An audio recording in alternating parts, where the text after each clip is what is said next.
জামাই ষষ্ঠী উপলক্ষে এই মিষ্টিটা আপনারা বানিয়ে ঘরে রাখতেই পারেন। এই মিষ্টিটা খুব সুস্বাদু। চলুন তাহলে দেখে নিন আমি মিষ্টিটা কিভাবে বানাই। চন্দনা ভিলেজ কিচেনে আপনাদের সকলকে স্বাগত। তাহলে চলুন দেখে নিন মিষ্টিটা কিভাবে বানাই। আমি এখানে গ্যাস ওভেনে কড়াই বসিয়ে দিয়েছি, আর 2 কিলো দুধ আমি জাল করে ঘন করে রেখেছিলাম, একদম ক্ষীরের মতো। তো দুধটা আমি ঢেলে দিলাম। এবার দুধটা আমি নেড়ে চেড়ে আরেকটু জাল করে নেব। দুধটা আরেকটু ঘন হয়ে এলে তারপরে আমি বাদবাকি উপকরণগুলি দিয়ে দেব। এই মিষ্টিটা আপনারা সচরাচর দোকানে কিনে থাকবেন, কিন্তু বাড়িতে বানিয়ে দেখুন, স্বাদটা আরেকটু ভালো হবে। এবার আমি দুধটাকে নেড়ে চেড়ে ভালোভাবে ঘন হয়ে যাবে, তারপরে আমি 1 বাটি চিনি দিয়ে দেব। দুধটা আমি নেড়ে চেড়ে আর একটু ঘন করে নেব, যাতে মিষ্টিটা গড়তে সুবিধা হয়। আপনারা এটাকে গুঁড়ো দুধ দিয়েও মিষ্টি বানাতে পারেন। প্রথমে কড়াইয়ে জল দিয়ে তারপরে চিনি দিয়ে নেড়ে চেড়ে একটু পরে গুঁড়ো দুধ দেবেন, তারপরে ঘন হয়ে এলে সেটাকে বানিয়ে নিতে পারবেন মিষ্টি। দুধটা ঘন হয়ে এসেছে, এর ভিতরে আমি 1/2 বাটি পরিমাণ গুঁড়ো দুধ ঢেলে দিলাম। তারপরে নেড়ে চেড়ে এটাকে আমি ঘন করে নেব। এই দেখুন আমার ঘন হয়ে এসেছে, আর একটু হলেই হয়ে যাবে। এখানে আমি 3টে মতো এলাচ গুঁড়ো করে নিয়েছিলাম, এলাচ গুঁড়োটা ঢেলে দিলাম। এবার আমি নেড়ে চেড়ে নামিয়ে নেব। মিশ্রণটা আমার ঘন হয়ে এসেছে, এবার আমি নামিয়ে নিচ্ছি।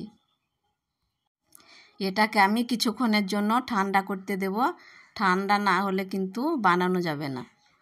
এই যে এবার ঠান্ডা হয়ে গেছে, এবার আমি হাত দিয়ে ঘুরিয়ে ঘুরিয়ে গোল গোল করে বানিয়ে নেব। এটা আমি আপেলের মতো শেপ দেব।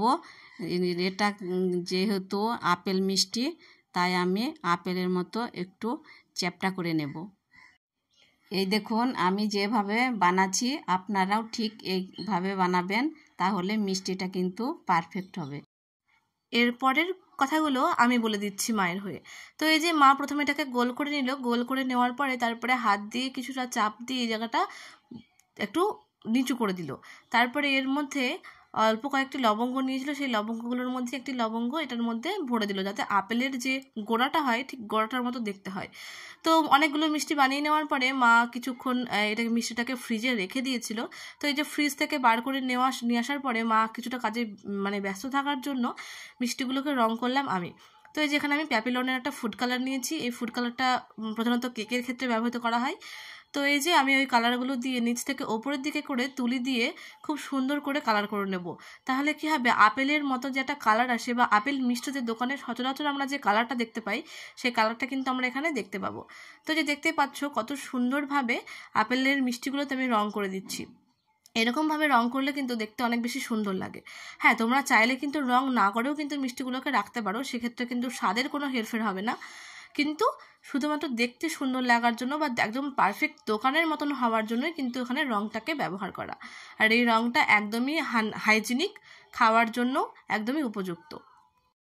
তো এইভাবে আমি বাদবাকি যতগুলো মিষ্টি রয়েছে সব মিষ্টিগুলোই আমি খুব সুন্দর করে রং করে নেব। আর ওপরের দিকটা কিন্তু রং করব না, তাহলে আপেলের মতন যে জিনিসটা সুন্দর লাগছে দেখতে ওটা কিন্তু আসবে না। তো এই যে আমি মোটামুটি মিষ্টিগুলো সবই বানিয়ে নিয়েছি। বানিয়ে নেওয়ার পরে একটু সুন্দর করে আপনাদের কাছে প্রেজেন্ট করলাম জিনিসটাকে। দেখতে কেমন হয়েছে বা মিষ্টিটা কেমন হয়েছে সেটা অবশ্যই আমাদেরকে জানাবেন, আমাকে এবং আমার মাকে। কারণ মা জিনিসটাকে বানিয়েছে আর রং করেছি আমি।